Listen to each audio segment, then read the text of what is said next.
여러분들의 각자의 삶에서 또 개인의 일상 가운데에서 차마다 표현할 수 없는 어려움들과 또 그런 아픔들이 있는 광야의 시간들을 보내고 있지 않을까 생각을 합니다.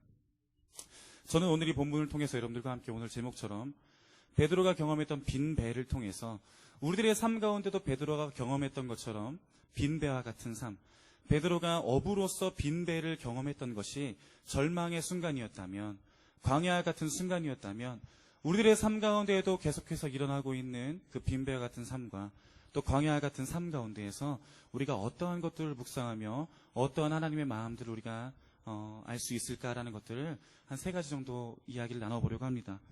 먼저 첫 번째로 우리가 그 가운데서 누렸으면 하는 것은 빈배와 같은 생각을 누리는 것입니다. 우리가 우리들의 삶 가운데 빈배와 같은 일이, 빈배와 같은 절망의 상황에 찾아올 때 우리가 빈배와 같은 생각, 우리의 마음을 비워내는 것을 이야기합니다. 어부였던 베드로가 밤새 그물을 내렸는데 텅 빈 배로 돌아오게 됩니다. 배를 가득 채우는 만선을 하는 경우도 드물었겠지만, 그렇죠? 베드로가 어부로서 그물을 밤새도록 내려서 아침마다 배를 물고기로 가득 채우고 만선인 배로 돌아오는 경우도 많지는 않았을지 모르겠습니다.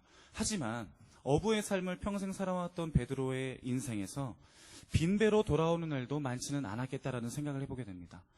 제가 그 TV 프로그램을 이제 볼 때 그 다큐멘터리 같은 걸 보는 걸 좋아해요. 그래서 이제 잠들기 전에나 이제 운동하면서 이제 TV를 보는 그런 시간들이 있을 때 채널을 쭉 돌리다가 다큐멘터리 같은 게 나오면 이제 보게 됩니다.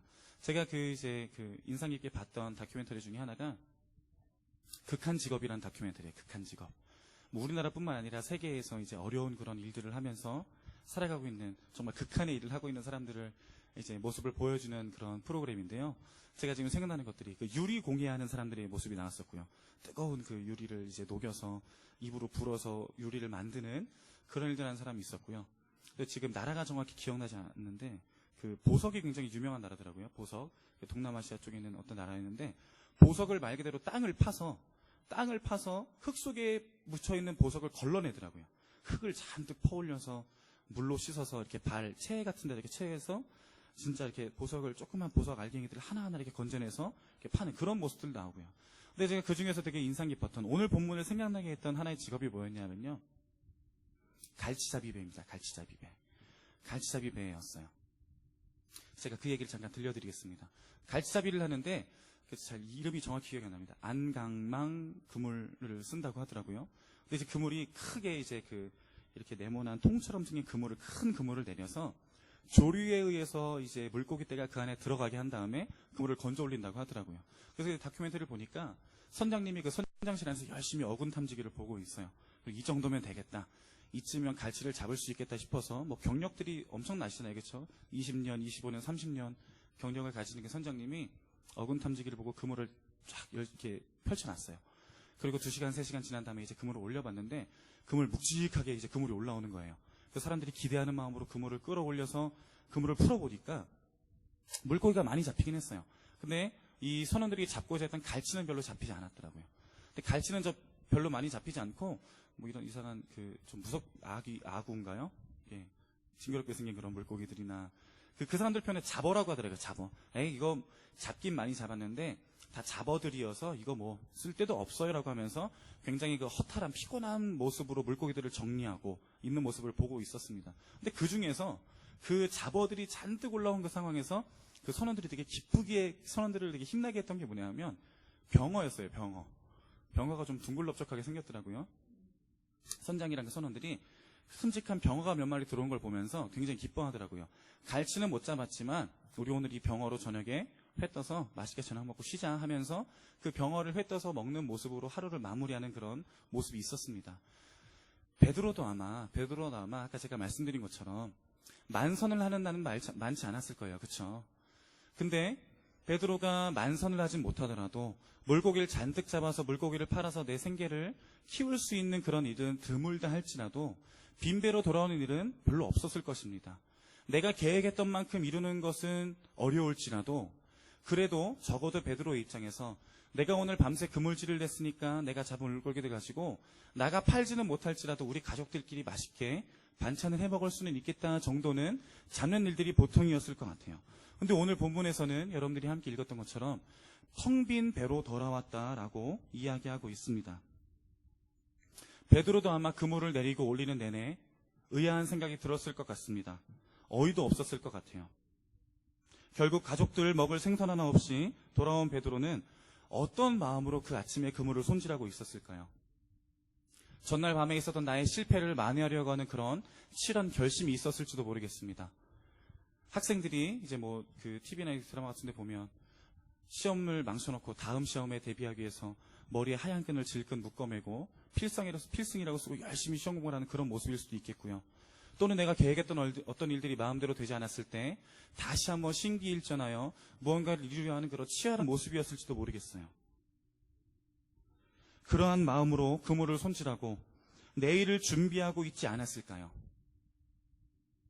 그런 열심을 가지고 아침에 그물을 손질을 하고 있기는 했겠지만 베드로의 마음이 유쾌하지는 않았을 것 같습니다. 베드로의 마음이 유쾌하지 않았을 것 같아요. 밤새 그물을 내리고 이런 날이 없는데, 이렇게 물고기 안 잡힐 리가 없는데라는 그 의아하는 마음을 가지고 그물을 손질하고 있는 베드로의 마음이 편치는 않았을 거라 생각을 합니다. 성경에 자세히 나와 있지 않지만 예수님께서 베드로의 배에 오르시는 것도 베드로가 탐탁치 않아 여기지 않았을까 생각을 해봅니다. 만약에 배가 가득 차 있는, 물고기로 가득 차 있는 배였다면 예수님이 발 디딜 틈조차 없는 배였기를 베드로가 한번 상상해보지 않았을까요? 텅 빈 배로 예수님이 올라가서 내가 네 배를 좀 쓰자, 못해서 조금 떼어놓아라 라고 이야기할 때 베드로가 물론 그 예수님께 배를 내어드리기는 했지만 속으로는 오늘 이 배가 예수님의 발 디딜 틈조차 없는 가득 찬 배였으면 좋았겠다라는 그런 생각도 하지 않았을까 한번 상상을 해보게 됩니다. 그러던 차에 그렇게 불편한 마음으로 그물을 손질하고 어떤 마음인지 정확히 모르겠지만 예수님께 배를 내어준 베드로에게 예수님이 이렇게 말씀하십니다. 여러분 잘 아시는 것처럼 깊은 데로 가서 그물을 내려라라고 이야기를 해요. 베드로는 평생을 어부로 살아온 사람입니다. 그렇죠? 예수님은 사역을 하시기 전에 어떤 삶을 사셨죠? 목수의 삶을 사셨죠. 그렇죠? 제가 책에서도 그렇고 생각을 하면서도 예수님께서 그렇게 가르치심을 마치신 후에 베드로에게 그물을 내려라라는 말 대신에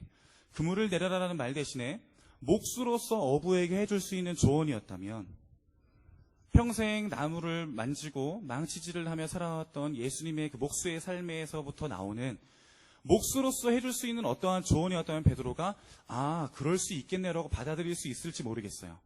그렇죠? 예수님께서 베드로에게 깊은 데로 가서 그물을 내려라라고 이야기했을 때 어부로 평생을 살아왔던 베드로의 입장에서 내가 그동안 잊고 있었던 무언가를 예수님이 깨닫게 해준 것도 아니었을 거예요. 그렇죠? 베드로가 자기 나름대로의 노하우를 가지고 열심히 그물을 내렸지만 내가 깜빡하고 놓치고 있었던 사실을 예수님이 말한 것도 아니었을 거예요. 자료를 찾아보니까 그 갈릴리 호수에서 깊은 곳에 그물을 내리는 경우는 없다고 합니다. 당시 사람들에게 깊은 곳, 그 깊은 바다는 이제 그 사람들의 표현에 어두운 영이 지배하고 있는 곳이라서 어부 일을 이제 막 시작한 초보 어부들이 실수로 그곳을 지나가는 일은 있을지 모르지만 어부로서 경험이 많고 경력이 많은 사람들이 일부러 그곳에 가서 그물을 내리는 경우는 거의 없다고 해요. 거의 없다고 합니다. 근데 그러한 생각을 가지고 있는 베드로에게 예수님이 뭐라고 말씀하시죠? 깊은 데로 가서 그물을 내려라 라고 했을 때 여러분 잘 아시는 것처럼 오늘 본문에서 베드로는 5절에서 이렇게 이야기합니다. 시몬이 대답하여 이르되 선생님 우리들이 밤이 새도록 수고하였을 때 잡은 것이 없지만은 말씀에 의지하여 내가 그물을 내리리이다 하고 베드로가 예수님 앞에 말씀에 의지하여 그물을 내리겠습니다라고 말하면서 베드로가 깊은 곳에 그물을 내린다는 것입니다.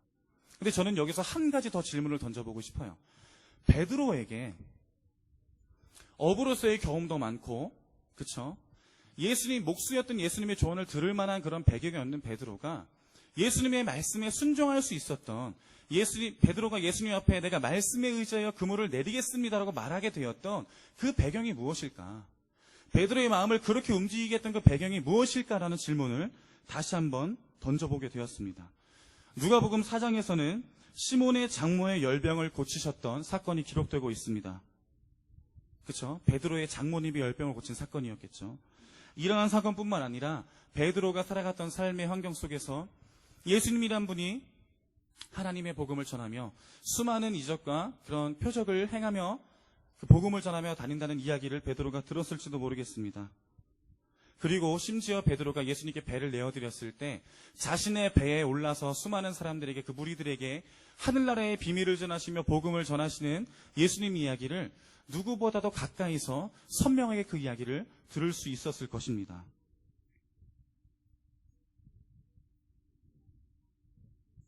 그리고 베드로가 그 이야기를 듣고, 베드로가 예수님께서 전하시는 하나님 나라의 그 이야기들과 천국에 대한 이야기, 복음에 대한 이야기를 듣고서 베드로가 아마 그 예수님께서 장모 열병을 고치셨던 것처럼 수많은 사람들의 어려움들과 아픔들과 질병을 고치셨던 그 예수님께서 이제 나에게 무슨 일을 행할 수도 있지 않을까, 이제 나에게 어떠한 일들을 행하시지 않을까라는 그런 마음을 가졌을지도 모르겠습니다. 제가 지금 여러분들에게 이 말씀을 드리는 이유는 뭐냐 하면요, 결국에 베드로가 예수님의 말씀에, 깊은 데로 가서 그물을 내려라는 그 말씀에 순종하고 그물을 내릴 수 있었던 그 배경, 결국에는 베드로가 그런 마음을 갖게 되었던 그 이유가 베드로가 그동안 들어왔던 수많은 사람들의 이야기들과, 그리고 자신의 장모의 열병을 고치셨던 예수님의 사건들, 예수님께서 자신의 배에서 선포하셨던 그 하나님의 비밀들을 듣고서 그 예수님의 말씀을 듣고 그러한 마음의 움직임이 가능하지 않았나라는 부분을 우리가 주목하고자 하는 것입니다. 지금 오늘 살고 있는 우리들에게 그러한 배경이 될 수 있는 것들이 무엇일까요? 지금 우리가 우리들에게 무언가 하나님의 음성이 들려질 때 그러한 결단을 할 수 있게 하는 것이 무엇일까요? 성경을 통해서 우리가 믿음의 선배들의 이야기를 들을 수 있고요. 우리들에게 주어지는 성경을 통해서 하나님이 하나님의 백성들을, 그들의 삶을 어떻게 이끌어 오시는지, 하나님의 신실한 그 약속들을 어떻게 이루어 가시는지를 바라볼 수가 있을 것입니다. 또 하나 우리가 교회를 통하여 함께 나누고 교제하는 그런 모임들을 통해서 나의 삶 가운데 뿐만 아니라 나와 함께 공동체를 이루고 있는 다른 지체들의 삶 가운데 일하셨던 그 하나님의 그 일하심들을 나누는 그런 생명의 교제들, 그러한 이야기들이 결국 우리들의 마음 가운데 하나님의 음성이 들려올 때 그 말씀에 우리가 반응할 수 있게 하고 그 말씀에 순종할 수 있게 하는 밑거름이 되지 않나라는 생각을 해보게 되는 것입니다. 19세기의 한 철학자가 이렇게 이야기를 합니다. 문제는 단순하다. 성경은 이해하기 쉽다. 그러나 우리는 성경을 이해하면 그대로 살아야 한다는 것을 너무나 잘 알기에 말씀을 이해하지 못한 척한다. 다시 한번 읽어드릴게요. 문제는 단순하다. 성경은 이해하기 쉽다. 그러나 우리는 성경을 이해하면 그대로 살아야 한다는 걸 너무도 잘 알기 때문에 말씀을 이해하지 못한 척한다. 19세기의 철학자이자 신학자인 사람이 이렇게 얘기를 한다고 하더라고요. 돌아보면 맞는 것 같습니다. 우리가 직면하고 있는 문제들에 대해서 우리가 어쩌면 이미 하나님 앞에서의 정답을 알고 있는지도 모르겠어요. 근데 그 하나님의 말씀에 순종하기가 어려운 마음들, 이미 내 마음과 이미 내 생각에 내가 가지고 있는 방법들과 세상에서 익히 들었던 수많은 방법들이 가득 차 있기 때문에 그 안에서 이 세상의 방법과 나에게 들려주는 하나님의 말씀의 충돌이 일어나고 있지는 않은지 돌아봤으면 하는 것입니다. 우리들 생각하는데 빈배의 상황이 찾아올 때 우리의 생각과 우리 안에 가득 차 있는 세상의 방법들을 비워낼 수 있음에, 그것들을 비워낼 수 있음에 감사하는 우리가 되었으면 좋겠습니다. 두 번째로 제가 여러분들과 나누고 싶은 것은 빈배와 같은 손을 누리는 것입니다. 오늘 본문에서는 베드로는 빈손으로 등장해서 빈손으로 퇴장을 하고 있습니다. 5절과 11절을 같이 한번 읽어보겠습니다. 5절과 11절 같이 한번 읽어보겠습니다. 시작. 시몬이 대답하여 이르되 선생님, 우리들이 밤이 새도록 수고하였으되 잡은 것이 없지만은 말씀에 의지하여 내가 그물을 내리리이다 하고, 11절입니다. 그들이 배들이를 육지에 대고 모든 것을 버려두고 예수를 따르니라. 베드로는 첫 번째 5절에서는요, 밤이 새도록 그물을 내렸지만 아무것도 잡은 것이 없어서 빈손으로 돌아온 베드로의 모습이었고요. 11절에서의 베드로는 예수님의 그 깊은 곳에 가서 그물을 내라라는 그 말씀에 베드로가 순종하여서 그 깊은 곳에서 그물이 찢어질 정도로 자신의 배로 그물을 끌고 올 수 없어서 동료들의 도움을 받아야지만 항구로 돌아올 수 있었던 만선을 경험하고 난 후에 베드로이지만 여전히 빈손으로 남아 있습니다. 저는 이 부분을 통해서 우리가 이 땅을 살아가면서 우리들의 손에 가득 쥐고 있는 것들이 무엇인가, 우리가 하나님 앞에서의 삶을 살아가면서 놓치고 싶지 않아 하는 우리 손에 가득 쥐고 있는 그 그물은 무엇인가를 한번 돌아보고자 합니다. 베드로도 예수님과의 만남이 있을 때 만선에 배였다면 예수님이 배에 오른다고 했을 때 거부하고 어쩌면 잡은 물고기를 손질하느라 예수님의 말씀을 들을 기회가 없었을지도 모르겠습니다. 한편으로는 베드로가 빈배로 돌아와야 했던 것, 아까 제가 드렸던 질문처럼 꼭 빈배여야만 했는가라는 질문에 대답을 해본다면 베드로가 빈배였기 때문에 예수님이 배에 오를 수 있었고, 그쵸? 베드로가 만약에 가득 찬 물고기로 가득 찬 배를 가지고 들어와서 아침에 그물뿐만 아니라 물고기들도 손질해야 되는 상황이었다면 예수님이 그 무트에 와서 무리들에게 말씀을 전하시는 그때에 예수님의 음성에 귀 기울일 겨를도 없었을 것이고 또 자신의 배를 내어줄 여유도 없었지 않았을까라는 생각을 해보게 됩니다. 예수님께서 베드로가 그렇게 베드로에게 깊은 곳에 가서 그물을 내리라고 말씀을 하시고 베드로에게 만선의 기쁨을 허락을 하십니다. 만선을 경험한 후에 베드로의 반응은 어떻습니까? 만약 베드로가 텅 빈 배로 돌아가서 그물을 손질하고 있을 때 항구에 있던 다른 누군가가 베드로의 텅 빈 배를 보고 조롱하는 자가 있었다면 베드로가 예수님의 그 말씀을 통해서 말씀의 순종함을 통해 가득 그물 찢어질 듯한 그 만선의 기쁨을 가지고 항구로 돌아왔을 때 어깨를 좀 으쓱거리고 싶지 않았을까요? 내가 좀 아까까지만 해도 방금 전까지만 해도 텅 빈 배로 이 항구에 축 처진 어깨로 있었지만 내가 지금은 가득 찬 그물을 가지고 누구보다도 많은 물고기를 잡아서 내가 돌아왔다라고 의기양양하고 싶어 하지 않았을까요? 그렇지 않습니다. 오늘 본문에서의 베드로의 모습은 그렇지 않습니다. 베드로는 가득 찬 그물과 물에 잠기기까지 배에 가득 찬 물고기의 시선과 마음을 두지 않습니다. 왜냐하면 베드로는 가득 찬 물고기가 비교할 수 없는 귀한 가치를 발견했기 때문입니다. 어부였던 베드로에게 만선이란 것은 평생의 꿈이고 소원이고 목표였을지도 모르겠습니다. 그리고 베드로가 만선을 경험하는 것을 본 사람들, 당시에 있던 사람들, 그리고 오늘 그 사건을 대하고 있는 우리들도 베드로의 그 만선의 사건을 이야기를 들으면서 지금도 우리가 하나님의 말씀과 음성에 즉각적으로 순종해서 그러한 복들을 지금 우리도 누릴 수 있지 않을까, 이러한 생각들을 가지고 있을지도 모르겠어요. 저 또한 이 말씀을 묵상을 하면서 그래 맞아, 예수님의 말씀에 우리들의 생각을 뛰어넘는 예수님의 말씀에 즉각적인 순종을 보여 만선의 경험을, 만선의 축복을 누렸던 베드로처럼 나도 그렇게 하나님 말씀 앞에 순종하고 나도 그런 복을 누리는 사람이었으면 좋겠다라는 묵상을 했던 적이 있습니다. 근데 아이러니하게도 정작 만선의 주인공이었던 베드로는 우리가 모두 부러워하고 우리가 시선을 둘 만한 그 가득 찬 물고기로 가득 찬 그물과 물에 잠길 듯이 가득 물고기가 들어있는 배에 시선을 두지 않는다는 것입니다. 베드로는 그 만선의 배를 통해서 더 큰 배를 사고 자신의 삶의 궤도를 넓힐 수 있는 기회를 찾지도 않습니다.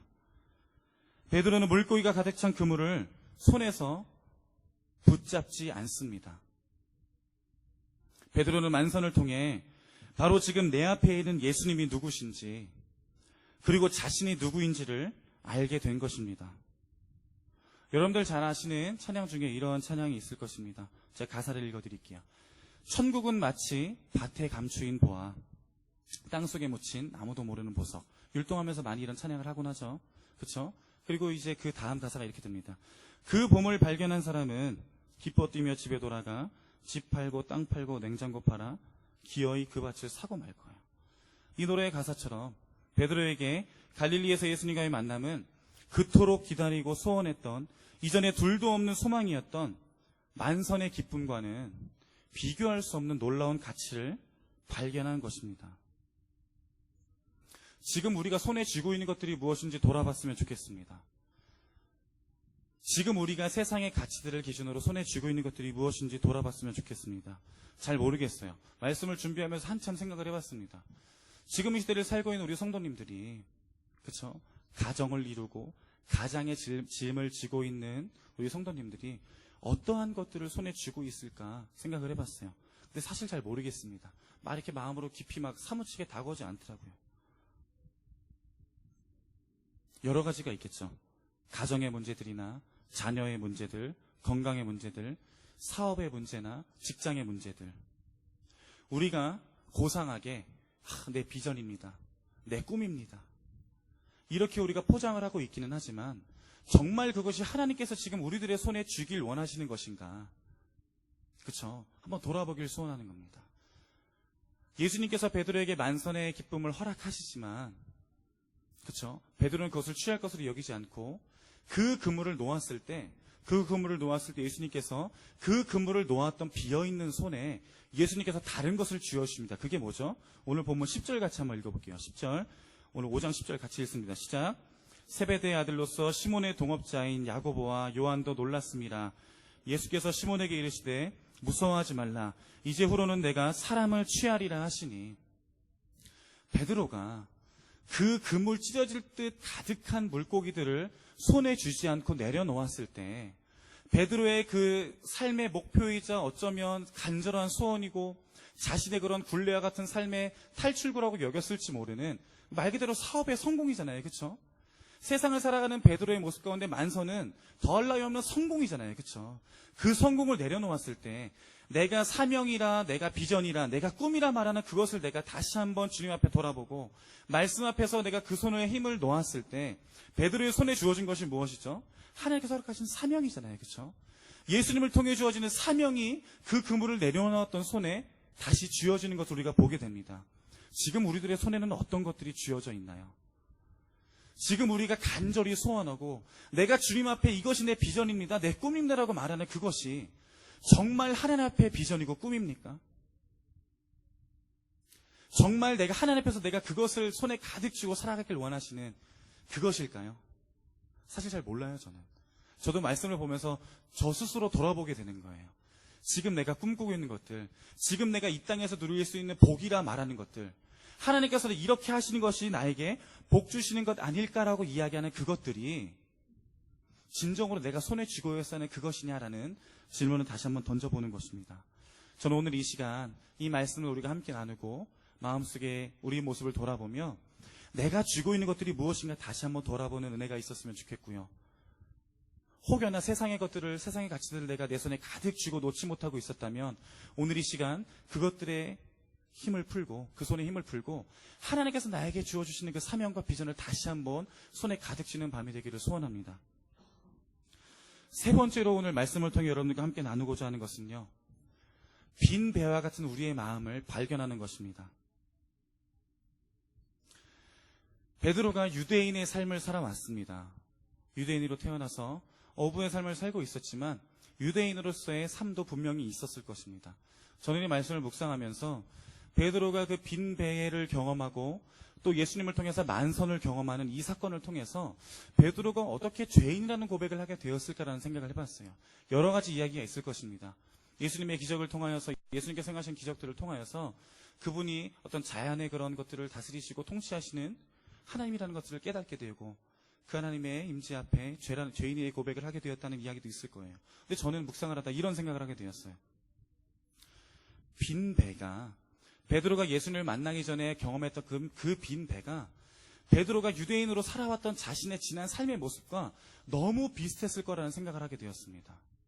유대인으로서 나름대로 율법을 지키고 하나님을 알고자 하는 그런 간절한 마음들을 가지고 살아왔던 베드로의 삶이라 생각을 합니다.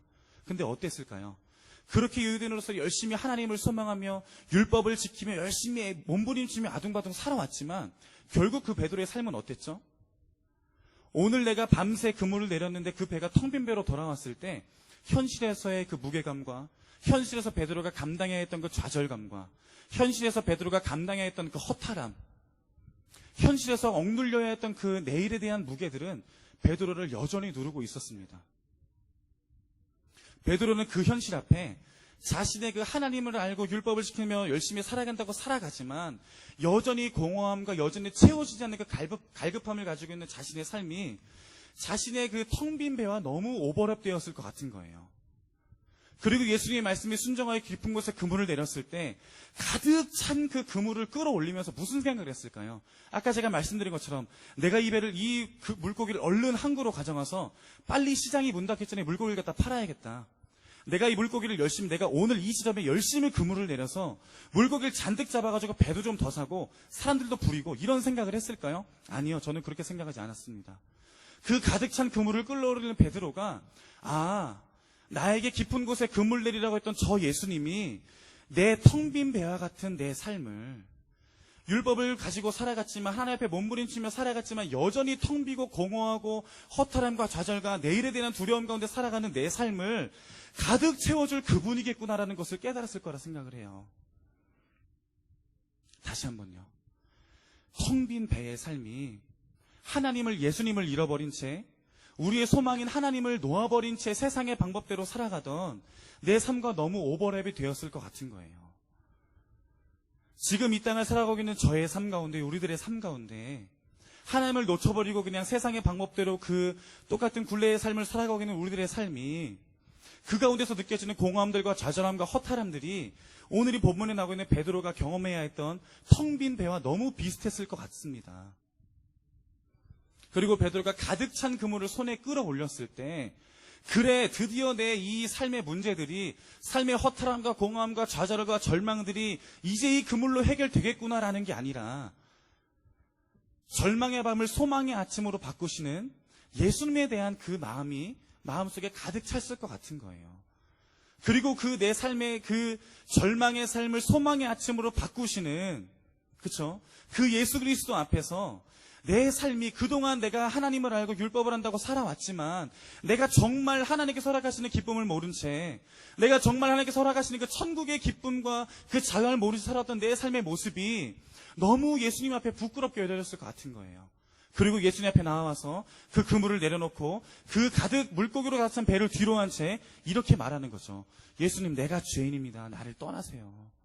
내가 죄인입니다.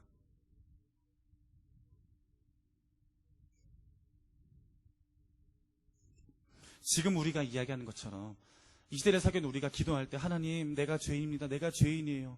하나님 앞에 내가 죄인이라고 말하는 고백과 조금 차원이 다른 고백이었을지 모르겠습니다. 유대인으로 또 살아왔던 베드로가, 그쵸? 당시에 세리나 몸을 팔던 창녀들이나 정말 그 부도덕하고 그런 극악무도한 죄를 지었던 그런 정말 사람 취급도 안 하던 죄인들을, 내가 바로 그런 죄인이라고 말하는 그 베드로의 그 깊은 고백들이 예수님의 하나님의 아들이심 앞에, 예수님의 하나님 되심 앞에 가능했던 것입니다. 약함의 자리라는 책에서 이렇게 이야기합니다. 제가 읽어드릴게요. 오직 우리가 자신에 대해 절망할 때, 하나님의 거룩한 현존 앞에 벌거벗고 고통받게 될 때, 우리의 의를 부정하고 오직 하나님의 말씀에 귀를 기울일 때, 하나님을 우리의 적당한 심판관이나 거룩한 적이 아닌 우리의 구주로 인식하게 될 때, 우리는 비로소 하나님을 볼 수 있게 된다. 우리가 하나님 앞에 거만하게 일어설 때 하나님은 겸손함으로 자신을 낮추신다. 우리는 건강, 부, 행복, 완전한 가정, 부유한 나라, 능력, 이와 같은 부유한 나라 등과 같은 능력의 자리에서 하나님을 찾는다. 그러나 하나님은 세상의 약함 중에서만 참으로 발견될 수 있다. 간단하게 정리하면, 우리가 아까 말씀드렸던 것처럼 내 어떤 가정의 문제들이나 내 직장의 문제들, 사업의 문제들, 건강의 문제, 자녀의 문제, 우리가 세상에서 직면하게 되는 문제들이 온전하게 잘 해결되고 내가 바라보고 내가 생각할 때 그것들이 순항하고 있다, 탄탄대로처럼 펼쳐지고 있다라고 생각이 될 때, 우리는 그 자리에서 하나님을 고백한다는 거예요. 하나님이 함께 하셨습니다. 하나님이 하신다라고 이야기한다는 거예요. 근데 이 약함의 자리는 책에서는 그렇게 말하지 않아요.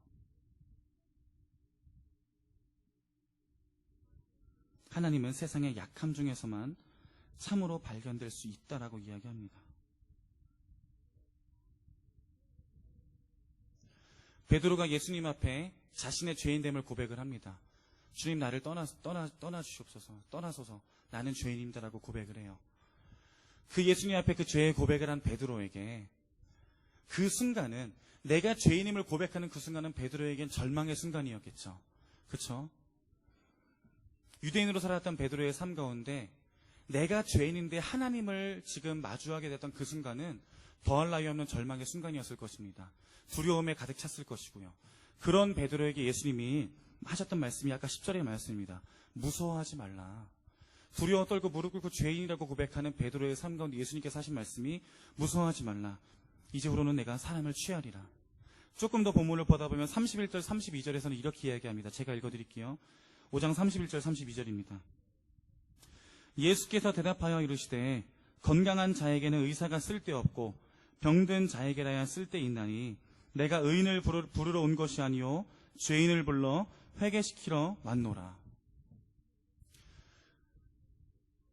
우리가 죄인임을 직면하고 우리의 어두움들을 바라보는 것들은 정말 힘든 일인 것 같습니다. 저도 우리 성도님들에 비하면 많이 연소하지만 사역을 하면서 이제 지난 시간들을 돌아보면서 가끔 스스로 그런 질문을 던져봐요. 내가 사역을 하면서 제일 힘들 때가 언제지? 어떤 때 제일 힘들지라는 생각을 해보면 두 가지더라고요. 두 가지. 한 가지는 지금 제가 말씀드린 것처럼 하나님 앞에서의 저의 어두움들을 발견할 때예요. 그리고 두 번째는 뭐냐면요, 관계의 문제더라고요. 관계의 문제.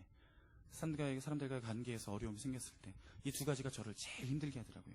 근데 정말 가슴 아프게도 이 두 가지가 항상 같이 오더라고요.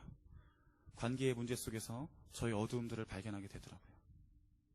그때가 제일 힘든 때라는 생각이 듭니다. 아마 여러분들도 마찬가지일 거라 생각을 해요.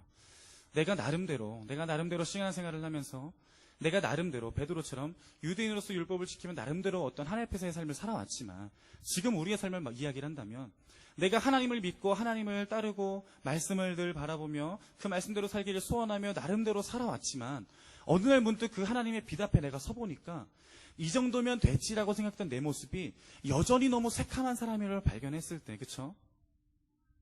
그때가 정말 많이 힘들잖아요. 내가 그래도 이 정도면 하나님 앞에 내가 설 수 있지 않을까라는 그런 마음들이 일어날 때 다시 한번 말씀을 가만히 보고 그 말씀의 빛 앞에 내 모습을 적나라하게 비춰보니까 여전히 너무 새카만 죄인인 거예요. 내가 은혜의 말씀을 듣고 은혜를 받고 내가 그 말씀들을 열심히 살아가려고 애를 써봤지만 여전히 세상의 그런 기준들과 세상의 그런 유혹들 속에 세상의 방법들 속에서 넘어지고 여전히 제자리 걸음을 하는 것 같을 때 그때 우리들의 마음이 너무 힘들잖아요. 그렇죠? 근데 그러한 상황 속에서 우리들의 바싹 말라버리고 새카만 것 같은 그 영혼을, 우리들의 빈대와 같은 마음을, 빈대와 같은 영혼을 발견하는 그 절망의 순간에서 베드로에게 소망을 건네셨던 것처럼 무서워하지 말라. 이제 네가 사람을 취하리라. 내가 이 땅에 온 것은 의인을 위함이 아니라 죄인을 위하여 왔노라라고 말씀하시는 절망의 밤을 보내고 절망의 순간을 보내고 있는 베드로에게 예수님의 살아계심과 예수님의 이 땅에 오심이 베드로에게 소망이 되었던 것처럼 우리가 하나님 앞에서 살아가는 삶 가운데 매번 마주하게 되는 그 절망과 빈배와 같은 삶 가운데 바싹 말라버리고 새카만 그런 내 영혼의 모습을 직면하게 되는 그 순간에 우리의 그러함을 이미 아시고 우리를 사랑하시는 그 하나님의 사랑 앞에 다시 한번 소망을 발견하는 우리의 삶이 되기를 진심으로 소원합니다. 말씀을 정리하고자 합니다. 오늘 말씀을 함께 기억하면서 기도했으면 좋겠는데요. 우리 세 가지를 기억했으면 좋겠습니다. 세상의 기준들과 세상의 가치들도 가득 차 있는 우리의 생각을 좀 비워내는 오늘 밤이었으면 좋겠습니다. 이미 세상의 방법들로 우리는 문제들이 발견할 때에 우리 나름대로 결단을 내리는지도 모르겠어요. 우리 나름대로 해결 방안을 찾아서 하나님께 심지어 그 문제를 가지고 하나님 어떻게 해야 되나요? 라고 묻지 않는 경우들도 종종 있는 것 같습니다. 오늘 이 저녁에 함께 기도하고 찬양할 때 우리 안에 가득 차 있는 세상의 방법들이 좀 비워지는 그런 밤이었으면 좋겠습니다. 그리고 우리가 늘 애쓰고 마음 쓰는 것처럼 우리가 하나님의 음성 앞에 하나님의 말씀 앞에 내 삶이 다시 한번 온전히 서는 밤이었으면 좋겠습니다. 두 번째로 기도할 때는요. 두 번째로 소원하고 기도할 때는 우리 손에 가득 쥐고 있는 그 금을 좀 내려놓았으면 좋겠습니다. 하나님께서 너무 귀한 가치들을 우리에게 보이시고 하나님께서 우리들의 삶 가운데 가지고 계시는 너무도 귀하고 아름다운 그 꿈들을 바라볼 때 하나님의 그 일하시는 분들을 바라볼 때 혹여나 지금 내가 손에 쥐고 있는 이것들 때문에 그 하나님의 사명과 하나님의 꿈들을 내가 놓치고 있지는 않은가 돌아보는 밤이었으면 좋겠습니다. 우리들의 손에 가득 쥐고 있던 물고기가 가득한 그물을 이제 내려놓았으면 좋겠고요. 우리 손에 가득한 그 그물을 내려놓을 때 하나님께서 우리들의 손에 쥐으시는 하나님의 선하시고 온전하신 그 뜻이 우리의 삶을 통해 이루어지기를, 우리 교회를 통하여 우리 공동체를 통하여 이루어지기를 소원하는 밤이었으면 좋겠습니다. 그리고 세 번째로요. 하나님의 말씀 앞에 너무도 새카맣고 너무도 부족한, 너무도 어두운 우리들의 영혼을 좀 직면했으면 좋겠습니다. 너무 아픈 거 너무 잘 알고 있습니다. 하나님 앞에 우리들의 어두움들을 발견하는 그 순간들이 얼마나 가슴 아프고 얼마나 힘들고 얼마나 애가 끊어지는 것 같은 순간인지 너무 잘 알고 있습니다. 하지만 그러한 순간을 통해서 우리의 삶 가운데 우리를 직면하게 하는 그 절망의 밤이 예수 그리스도를 다시 한번 소망함을 통해서 우리가 소망의 아침을 맞이할 수 있다면, 밤새 수고하고 그물을 내렸지만 텅 빈 배로 돌아왔던 그 베드로의 절망의 밤이 소망의 밤이 될 수 있었던 그 예수 그리스도, 오늘 우리가 이 저녁에 우리의 여전히 안에 남아있는 그 죄의 모습들과 여전히 내 안에 스며나오는 그런 정말 더럽고 정말 새카만 그 우리들의 마음이 다시 한번 예수 그리스도를 통하여서 소망으로 새롭게 빚어지는 저녁이 되기를 소원했으면 좋겠습니다. 같이 찬양하고 기도할 텐데요. 우리 전능하신 나의 주 하나님은 우리 찬양하길 원합니다. 우리의 삶을, 우리의 절망의 이 밤을 광야와 같은 삶을 소망의 아침으로 아름답게 세우실 주님을 소망하며 같이 함께 우리 믿음을 가지고 찬양하며 나아가겠습니다. 전능하신